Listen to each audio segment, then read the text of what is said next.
जीत चाहिए जीतने के लिए, हारने के लिए तो एक डर ही काफ़ी है। All of you, good morning. Today will be discussion about geography lesson 11 मानचित्र अध्ययन एंड लेसन 12 आपदा प्रबंधन। फर्स्ट क्वेश्चन जो कमेंट के लिए रहेगा, सुनामी लहर प्राकृतिक है या मानव निर्मित आपदा? ये आपको कमेंट करके बताना होगा कि सुनामी लहर प्राकृतिक आपदा है या मानव निर्मित आपदा है।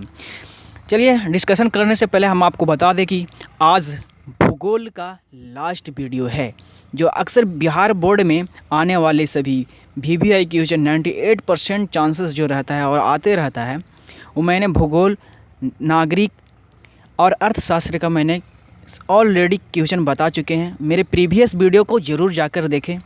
हम गारंटी कहते हैं कि आपका उसमें 98% मार्क्स उठने का चांस है ऑब्जेक्टिव। तो ज़्यादा मेरे वीडियो को सुने, गाना के जगह पे इसको। चलिए बिना टाइम एक्सपेंड किए हुए पहला क्वेश्चन चलते हैं। यदि समोच्च रेखाएं एक दूसरे से बहुत अधिक दूर पर खींची गई हो तो इनसे किस प्रकार का भू आकृति का प्रदर्शन होता है? तो इससे धीमी ढाल का प्रदर्शित करता है कि वो भूमि धीमी ढाल है।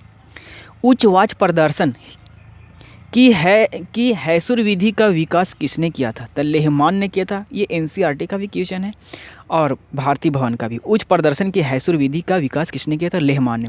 पहाड़ी छाया विधि में भू आकृति पर किस दिशा से प्रकाश पड़ने की कल्पना की जाती है? तो पश्चिमी उत्तर जो है प्रकाश पड़ने की कल्पना की जाती है पहाड़ी ढाल पे।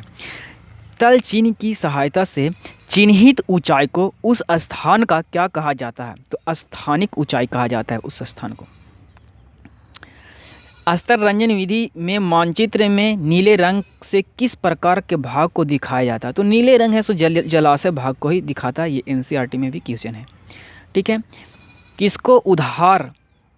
किसका आधार मानकर धरातल की ऊंचाई नापी जाती है? तो जल सागर तल को ही आधार मान के किसी चीज़ की ऊंचाई मापी जाती है, सड़क हो, महल हो या किसी चीज़ की भी। भूमि की ढाल को दिखाने के लिए छोटी छोटी और सटी रेखाओं को क्या कहते हैं? तो रेखा चिन्ह कहते हैं। ये हैसुर विधि द्वारा जो लेहमान बताए थे कि भूमि की ढाल को दिखाने के लिए छोटी छोटी रेखाओं को किस चीज़ से प्रदर्शित करते हैं?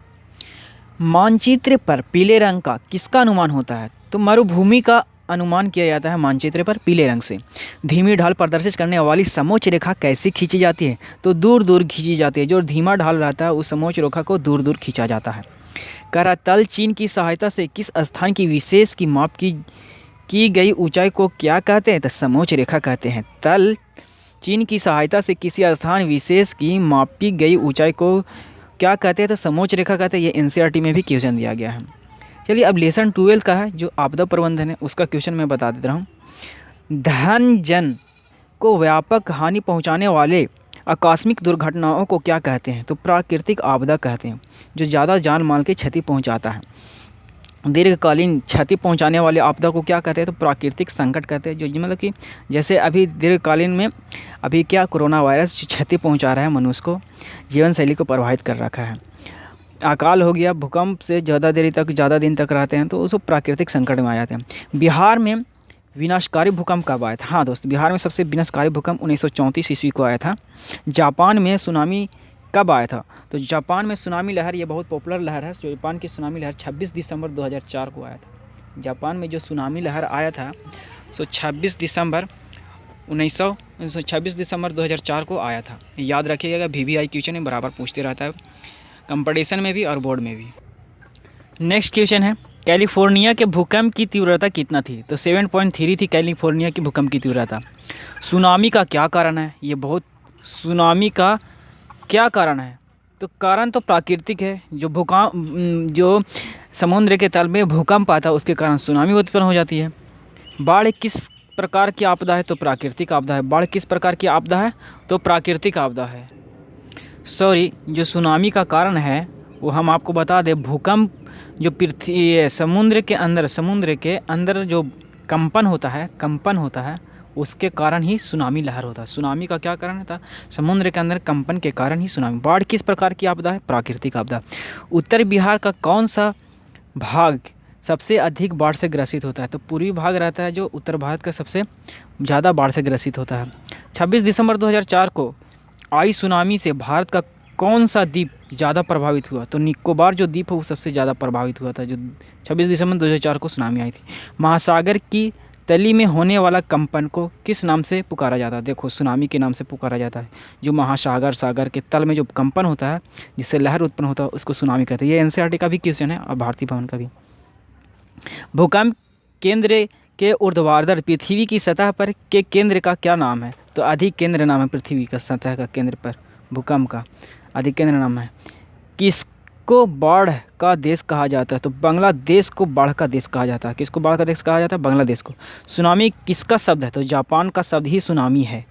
जापान दिया था, जो आया था लहर वहाँ जापान में। भारत में चक्रवात का समय कब से कब तक है? तो मई और जून, अक्टूबर और नवंबर में इसमें ही आता है चक्रवात का समय। ये चक्रवाती समय है, मई जून में और अक्टूबर नवंबर में आता है चक्रवाती समय। 26 दिसंबर 2004 को विश्व के किस हिस्से में भयंकर सुनामी आया था? तो बंगाल की खाड़ी में सबसे भयंकर सुनामी आया था 26 दिसंबर 2004 को।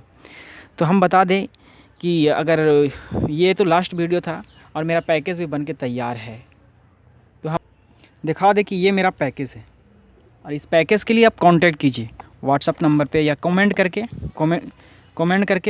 हमें कांटेक्ट कीजिए। हम आपको ये पूरा प्रोवाइड करा देंगे, ये पूरा का पूरा पैकेज आपको प्रोवाइड करा देंगे। आपको फ़ायदा ये होगा कि पढ़ने का मन नहीं है तो मेरे वीडियो को ऑडियो में कन्वर्ट करके भी याद कर सकते हैं और पढ़ के भी याद कर सकते हैं। अगर मेरा वीडियो आप लोग को पसंद आ रहा है तो इसको ज़्यादा से ज़्यादा शेयर करें। बिहार का कोई भी बच्चे मेरे इस वीडियो से वाकिफ़ ना हो, आपका फ़र्ज़ बनता है, जिस तरीक़े से मेरा फ़र्ज़ बन रहा है इस लॉकडाउन में वीडियो बना कर आपका हेल्प कर रहे हैं, तो आपका भी फ़र्ज़ बनता है कि बिहार का कोई भी स्टूडेंट पढ़ा लिखा ना हो, वो ज़्यादा मार्क्स लाए, आपका ज़्यादा दायित्व होता है। तो आप भी अपना फ़र्ज़ निभाएं, मेरा वीडियो को ज़्यादा शेयर करें, लाइक करें, कमेंट करें, सब्सक्राइब करें और हमारे पैकेज के लिए कांटेक्ट भी करें। अगर मेरा वीडियो आप लोग को पसंद आ रहा है तो इसको ज़्यादा से ज़्यादा तेज़ी से वायरल करें। Thank you for watching my video.